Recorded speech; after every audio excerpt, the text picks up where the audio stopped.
ഇടുക്കിയിലെ വന്യജീവി ആക്രമണങ്ങളിൽ സർക്കാർ നിഷ്ക്രിയ നിലപാട് സ്വീകരിക്കുന്നതിൽ പ്രതിഷേധിച്ച് കർഷക കോൺഗ്രസ് പ്രവർത്തകർ ദേവികുളം DFO ഓഫീസിലേക്ക് മാർച്ച് നടത്തി.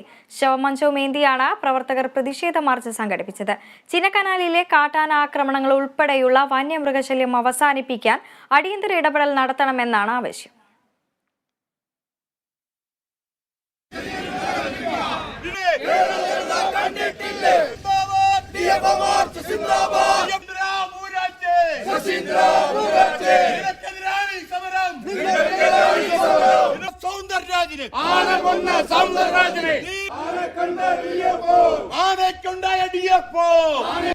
ദേവികുളം ബ്ലോക്ക് ഓഫീസ് പടിക്കൽ നിന്നും പ്രതിഷേധ സൂചകമായി ശവമഞ്ചമേന്തിയാണ് കർഷക കോൺഗ്രസ് പ്രവർത്തകർ ദേവികുളം DFO ഓഫീസിലേക്ക് എത്തിയത്.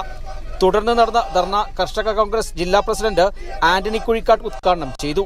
ഒരു കർഷകൻ തന്റെ ഭൂമിയിൽ കൊച്ചുമകനോടൊപ്പം കാർഷിക വേലയിൽ ഏർപ്പെട്ടിരിക്കെ ചക്കക്കൊമ്പൻ എന്ന ഒറ്റയാൻ അവിടെ കടന്നു വന്ന് ഇയാനെ കുത്തി പരിക്കേൽപ്പിച്ച് കൊന്ന ഒരു സംഭവം അടുത്ത ദിവസം ഉണ്ടാകുന്നുണ്ട്. ഇടുക്കി ജില്ലയിൽ തന്നെ 2005 ശേഷം 46 മനുഷ്യനെ വന്യമൃഗ ആക്രമണത്തിൽ മരിക്കുകയുണ്ടായി. സർക്കാർ വളരെ നിഷ്ക്രിയമാണ്. സർക്കാരിന്റെ ഈ നിഷ്ക്രിയ നടപടി പ്രതിഷേധിച്ചുകൊണ്ടാണ് കർഷക കോൺഗ്രസ് ഇടുക്കി ജില്ലാ കമ്മിറ്റിയുടെ നേതൃത്വത്തിൽ ഇന്ന് DFO ഓഫീസിലേക്ക് ഒരു മാർച്ച് സംഘടിപ്പിച്ചിരിക്കുന്നത്. കഴിഞ്ഞ ദിവസം ചിന്നക്കനാൽ ബിയൽറാമിൽ കൃഷിയിടത്തിൽ ജോലി ചെയ്യുകയായിരുന്ന കർഷകൻ ചക്കക്കൊമ്പന്റെ ആക്രമണത്തിൽ കൊല്ലപ്പെട്ടിരുന്നു.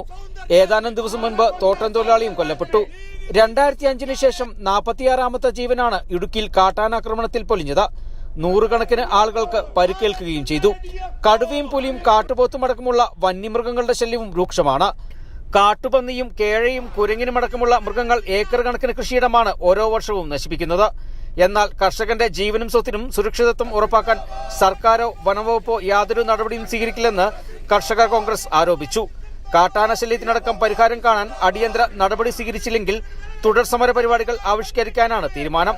മാർച്ചിൽ കർഷക കോൺഗ്രസ് പ്രവർത്തകരായ Tomy Palackal, Babu Athimoottil, SK Vijayan, Ajay Koluthikkunnel, S Raja, Joy Kunnuvila, MB Philip, PA Ansari തുടങ്ങിയവർ പങ്കെടുത്തു.